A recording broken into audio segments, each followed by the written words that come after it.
우리 월급날 기분 너무 좋죠. 근데 카드값, 보험료 이런 거 다 빠져나가고 나면 텅 비어있지 않으세요? 아, 분명 열심히 살고 누구보다 똑똑하게 돈도 아껴 쓰고 있는데 이게 삶이 제자리 걸음을 하고 있는 것 같은 그런 느낌이 들어요. 우리는 부자가 되고 싶어서 재테크 책도 읽고 유튜브 보면서 공부도 많이 합니다. 근데 정작 부자가 되진 못해요. 왜냐면 퇴근하고 집에 돌아오면 사실은 너무 지쳐 있거든요. 그래서 그냥 넷플릭스 보다가 잠들기 바빠요. 우리가 정작 해야 될 무언가를 못하고 있다는 거죠. 왜 우리는 부자가 되기 위해서 뭘 해야 될지를 모르는 건 아니에요. 근데 그 중요한 일을 왜 계속 미루게 될까요? 이게 그냥 의지박약, 이렇게 하나의 단어로 치부할 수 있을까요? 그런데 이게 여러분 왜 그러냐면요. 여러분이 너무 똑똑해서 그렇습니다. 그리고 매사를 너무 합리적으로 잘 계산하면서 살기 때문에 그래요. 네, 이게 무슨 어그로 같은 궤변이냐고 할 수도 있는데요. 한번 잘 들어보세요. 오늘 이야기는 하버드대 행동경제학자 샌딜 멀레이너선 그리고 프린스턴대 심리학자 엘다 샤퍼가 제시한 인지대역폭이라는 것에 대한 이야기입니다. 이게 뇌과학 그리고 심리학이 증명한 부자와 평범한 사람을 가르는 결정적인 차이에 대한 얘기예요. 자, 여기 두 사람이 있다고 해볼게요. A씨, 평범한 직장인인데요. 이번 달 카드값 걱정을 하고 있어요. 근데 그것뿐만이 아니에요. 다음 주까지 끝내야 될 중요한 이제 회사 프로젝트도 있고요. 또 아이의 학원 상담까지 신경 쓸 일이 엄청 많은 사람입니다. 그리고 B씨가 있어요. 이 사람은 자산가예요.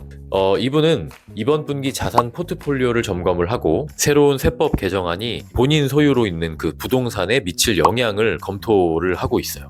어떤 차이가 있나요? 이 두 사람의 가장 큰 차이는 직장인이고 자산이니까 돈 차이다? 그게 아닙니다. 결정적인 차이는 바로 뇌의 용량이에요. 자, 아까 말씀드렸던 멀레이너선이라고 하는 그 교수님의 연구에 결핍의 경제학에 따르면 인간의 뇌는 결핍 상태에 놓이면 모든 주의력을 그 문제 해결에만 쏟아붓게 된다고 해요. 이거를 터널 시야라고 얘기를 한다고 하는데요. 우리나라에서는 보통 그 앞만 보고 딱 뛰는 경주마에 많이 비유를 하죠. 주변을 못 보고 그냥 앞만 가는 거예요. 이렇게요. 평범한 직장인이었던 A씨에게 결핍된 거는 돈, 시간, 그리고 마음의 여유 이런 것들이에요. 저도 정말 마음의 여유가 없는 사람인데요. 저나 여러분이나 분명 이런 결핍이 있을 거잖아요. 그러니까 이 A씨의 뇌는 이번 달 카드값 막는 거, 그리고 프로젝트 마감일 맞추는 거, 또 뭐 있었어요? 아이의 학원 상담. 이렇게 당장 급한 불을 끄는데 모든 인지 대역폭이라고 하는 것을 사용하는 겁니다. 그러니까 A씨의 뇌는 지금 생존 모드에 돌입을 한 거죠. 이 상태가 계속되면 어떻게 될까요? 뇌과학적으로 만성적인 스트레스와 급한 일에 쫓기는 듯한 이 상태는 뇌의 전두엽 기능을 마비시킨다고 합니다. 완전히 마비라기보다는 좀 기능을 저하시킨다라고 보면 되겠죠. 이 전두엽은 무슨 역할을 하냐면 우리 뇌의 CEO라고 보면 돼요. 사장님이에요. 그러니까 장기적인 플랜을 세우고 복잡한 어떤 판단을 내리고요. 충동을 억제하는 굉장히 고차원적인 영역입니다.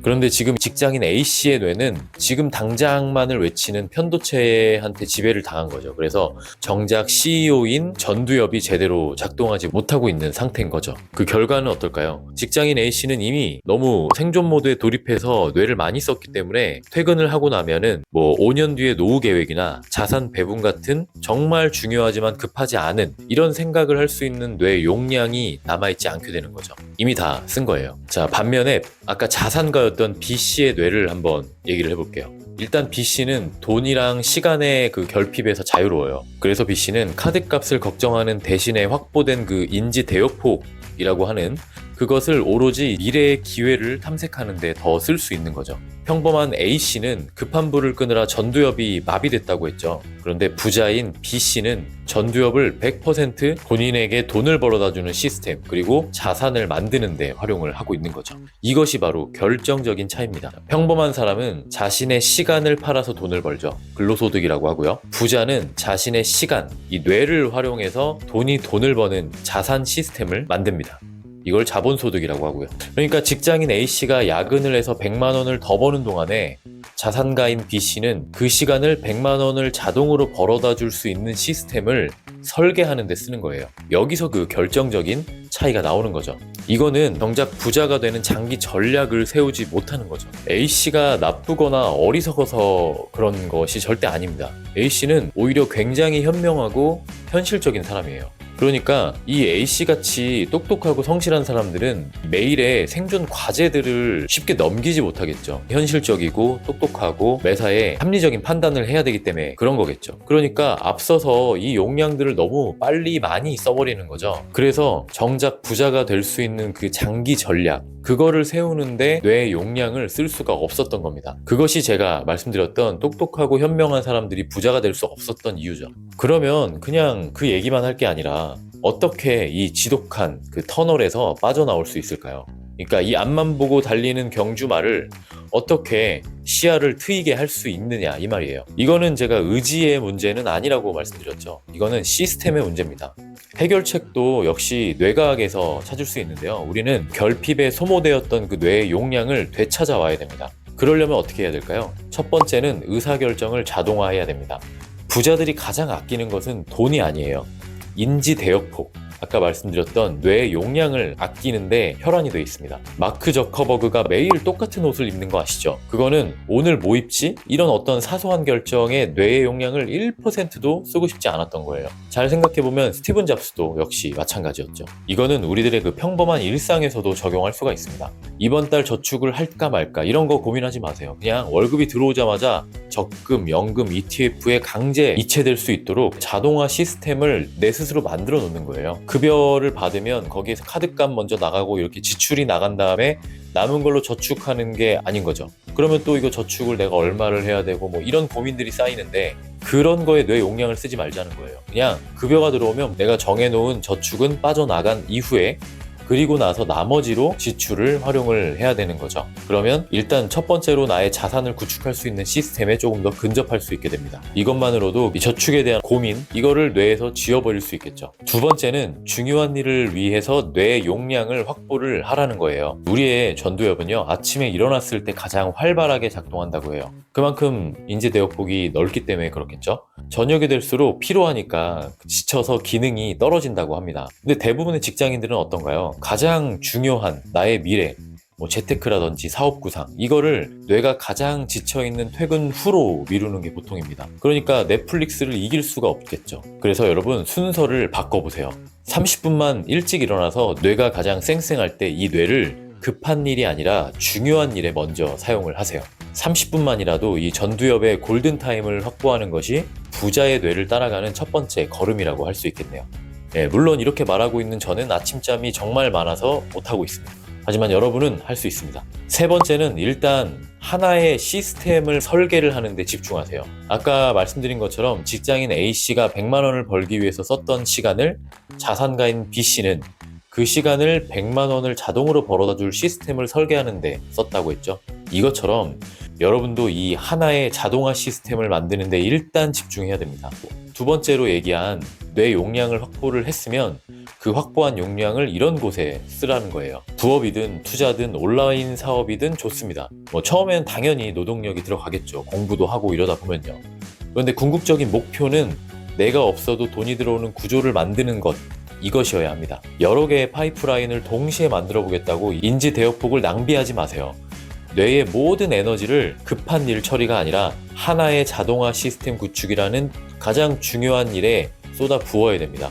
여러분 원띵이라는 책 혹시 읽어보셨을지 모르겠지만 그것도 바로 이 이야기와 일맥상통하는 이야기거든요. 이런 내용을 더 잘 이해하시기 위해서는 원띵이라는 책 한번 꼭, 여기 있네요.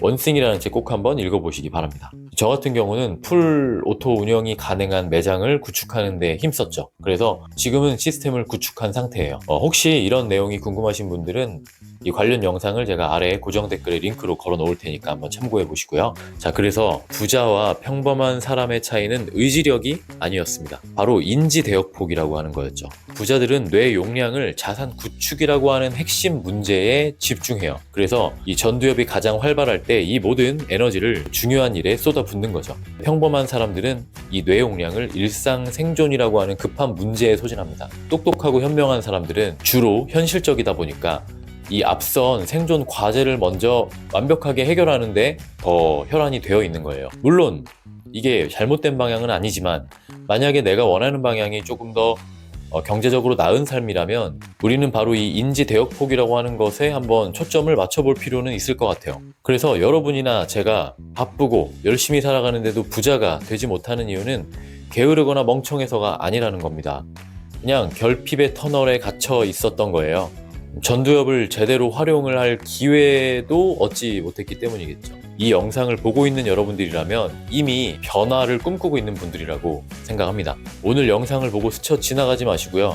오늘 말씀드렸던 내용을 통해서 여러분들의 소중한 뇌의 용량을 되찾는 시스템을 구축을 하세요. 여러분들의 일상 곳곳에 그러기 위한 장치들을 마련을 해보시는 것을 권유드립니다. 저도 잘하고 있는 건 아니지만 앞서서 말씀드렸던 통장을 바로 그냥 저축, ETF 이런 곳에 강제로 이체되게 만들어 놓은 일이라거나 퇴근하고 와서 매일같이 공부하면서 만들어냈던 프로토 매장 이런 것들도 제가 이 인지 대역폭이라는 것을 잘 활용을 했었기 때문이겠죠.